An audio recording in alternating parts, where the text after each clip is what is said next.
The act led to the addition of no smoking stickers on public establishments. But are they really holding up? I went undercover with two of my co-workers to a few bars and restaurants in Lucas County to test the law. I have a copy of the lawsuit right here in my hands, and in it, the parent of a teenager, Sarah Krogel, is suing not only Toledo Public Schools, but also 3 Beverly Elementary employees. But something about her injuries puzzled the Lucas County coroner. The coroner believes she should have had far more trauma if she indeed fell from a moving car, like Russell said. 2 teams of agents, masked and armed, raided the retail stores while our cameras rolled. Many schools in the area are already calling off classes for today. The arson investigator just arrived on scene because the battalion chief told me that this is a suspicious fire. We tested 5 sites. Other restaurants and convenience stores in the Toledo area may also have dirty ice. Mold, slime, and buildup can be found noted throughout inspection reports I've collected from the Lucas County Health Department. A sweeping crackdown on unsafe bus companies could affect how you travel this holiday season. 2 Ohio Lottery Commission investigators and 1 undercover operation. We're conducting a retailer compliance inspection. I just confirmed with the officers that the driver is okay. He is not injured at this time, but police are definitely calling it a dangerous situation. What size of mattress did you want? After our visit on July 10th, I reached out to the Ohio Department of Commerce. During the call, spokesman Matt Mullins informed me the Monster resale shop was not registered with the state to sell used mattresses.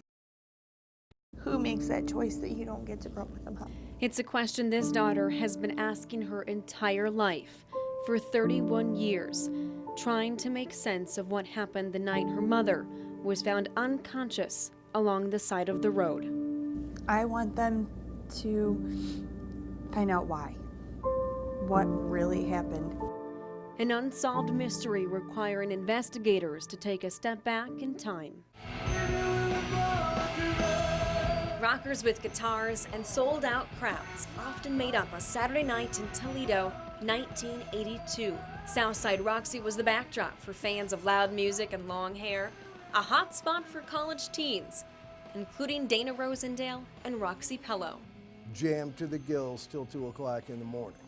So at the end of one Saturday night in early September, when the songs faded and the lights dimmed, Dana and Roxy agreed to a ride home from one of Southside Roxy's employees, Russell Atkins. Well, he was a bouncer. And he was qualified. Atkins, a Perrysburg graduate, class of 1977. The 23-year-old served as a bouncer. When the club closed, Dana, Roxy, and Russell traveled across the border to Michigan to drop off Roxy at her place. Then Dana and Russell departed to Toledo, but they stopped short of making it to Dana's apartment on Felt Street. Police say Russell ran to a nearby trailer and asked a person living inside to call for help because he'd noticed a woman lying on the ground as he drove along Tracy Road. 911, 911, 911. That woman was Dana Rosendale. I believe it came in as a hit and run.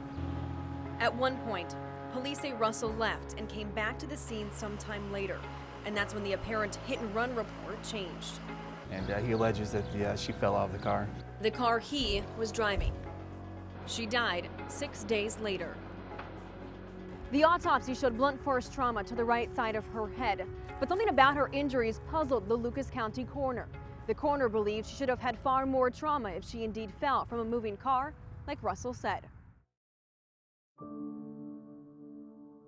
The cause of death was ruled undetermined, and eventually the case of Dana Rosendale grew cold.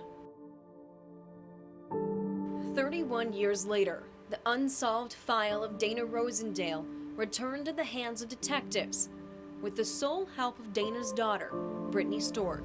My mom's mom mistakenly would call me Dana sometimes. And I'd say, no, it's Brittany. Brittany spent all of 8 months with her mother, left with only baby books and painful emotions. There was a little girl left with no mom, left with no answers. Years of pain pushed her to put pressure on police. We admire her persistency, and we would like to be able to give her answers. But the answers haven't been quick to uncover. Russell Atkins lawyered up and Roxy Pello failed to appear for a polygraph in January. She stayed in a back room when our cameras paid her a visit at a cell phone store in Sandusky only weeks ago. We were told there would be no comment. With one decades-old police report and few leads, investigators were ultimately led to the Bloom Chapel Cemetery last month. This is very unusual, and this is only the second time we've done it. Surrounded by those Dana loved, her daughter, sister, and former boyfriend, Brittany's father, the 19-year-old's body was exhumed. And now, with a second autopsy underway, the focus has shifted to Dana's bones. Given the time that's elapsed since her death, they may be able to have better access to bone to see if there's any indication of an instrument that might have been used. An instrument used. Perhaps nothing to do with Dana Rosendale falling out of a moving car? We're investigating an incident at this point, as opposed to starting with a preconceived notion. Only more time will tell. But whatever the coroner concludes, Brittany won't back down. And I said I would fight this till the day I'm gone. I would just keep fighting because she can't fight for herself. She's gone. They said, come on in, we're smoking. We want those fines. I have still not paid one dime to the state of Ohio and have no intention to. It's awful. I think that if they could collect those fines, they'd have more money for enforcement. It's drawing heat from all sides 6 years later, that being the decision by Ohio voters to approve Issue 5, the state's first smoke-free workplace act. The act led to the addition of no smoking stickers on public establishments. But are they really holding up?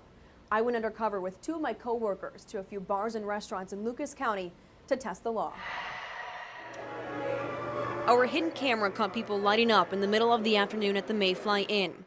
We even saw the bartender rip the cellophane wrapper off a new pack and join the patrons already smoking, including us.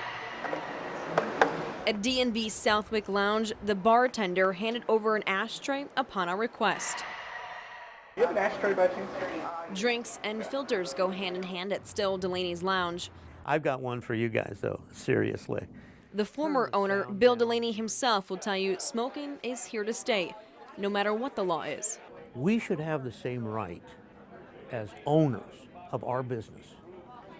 We allow it or we don't allow it. Our right. It's not his right. The bartender smoking.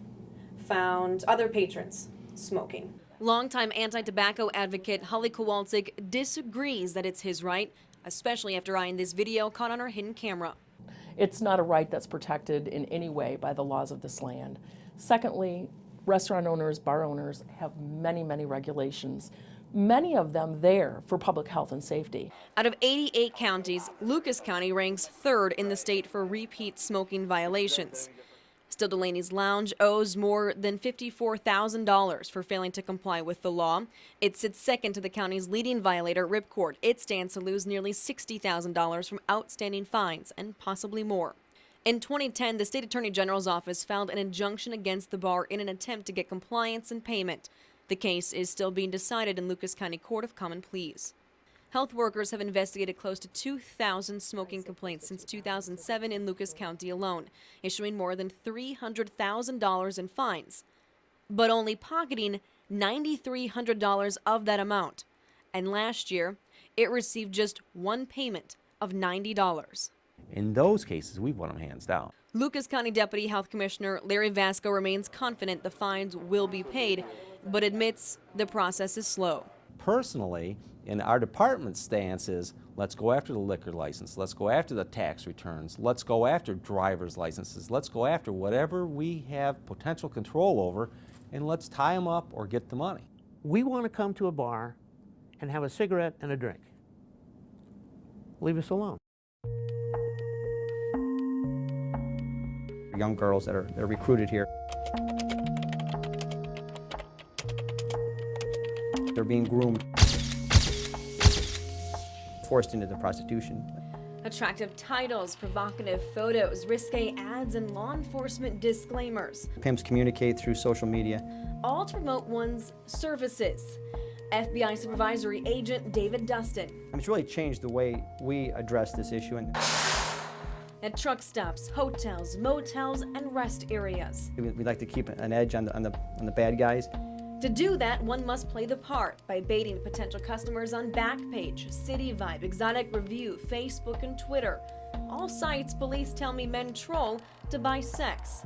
And it doesn't take long before the suspected Johns are dialing to set up their dirty secret. He knows the hotel but not the room number. But the secret will soon be exposed, courtesy of multiple law enforcement agencies, fitted with surveillance, video recorders, and mics. Suspects at McDonald's. WTOL cameras set front row to the action at Rossford's Nights Inn, the center of Wood County's first sex sting of 2014. He's got the room number.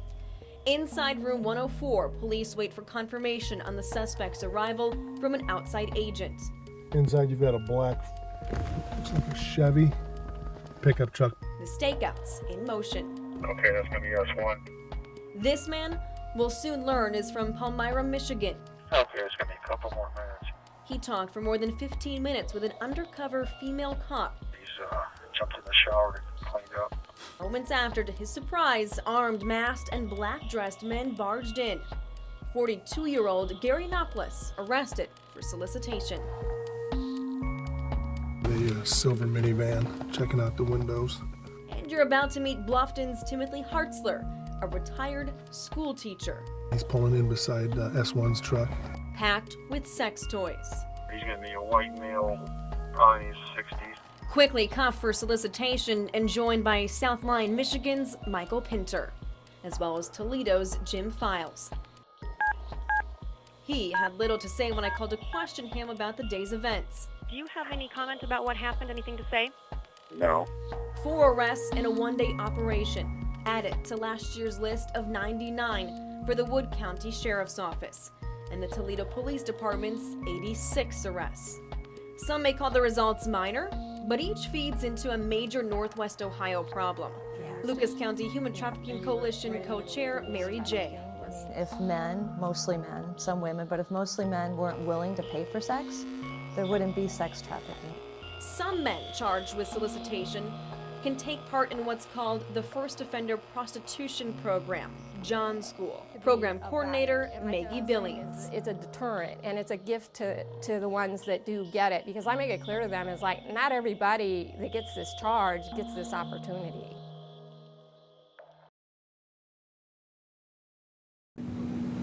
Yeah, thank you so much, Nellie. Well, there is no question that Mother Nature was very, very angry yesterday. I want to take you even closer now to some of the damage done here in Oregon. Take a look here this way. Believe it or not, this is what's left of the Sundance Kids Drive-In Theater. It suffered a serious punch from wind speeds upwards of 60 miles an hour.